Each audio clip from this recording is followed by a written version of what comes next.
10 months have passed since the earthquake and tsunami that touched off the nuclear crisis at the Fukushima Daiichi power plant.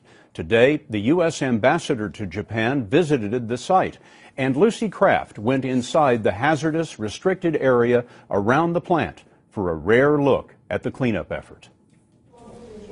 To get inside the government-designated no-go zone, we had to put on biohazard jumpsuits, face masks, and we carried Geiger counters to detect any radiation hotspots.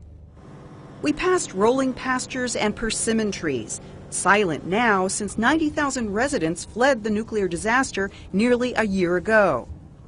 Our destination, 10 miles north of the Fukushima Daiichi nuclear plant, where the Japanese government has started an ambitious cleanup to make the area safe for humans to return.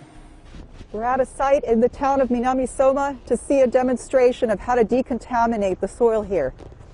The plan is to rid buildings of radioactive particles and remove much of the topsoil from an area about the size of Connecticut. Radiation levels still remain dangerously high. He's explaining that this is an area of around 3 microsieverts per hour. Unlike other areas, this is primarily residential. Microsieverts measure the amount of radiation detected in the air, and even 3 microsieverts is still 75 times higher than acceptable levels. Radioactive cesium can collect in twigs and leaves, and workers must remove them all. Rooftops, another radiation trouble spot, were scoured with high-pressure water. But it was the cleanup of a primary school that officials are most worried about. These bags contain the top inch of soil. It's highly contaminated. It's about to be buried right on the side of the school.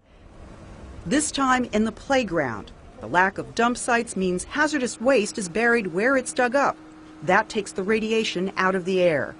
A spokesman for Japan's Atomic Energy Agency told me by lowering the radiation, we hope to convince parents and children to return as soon as possible.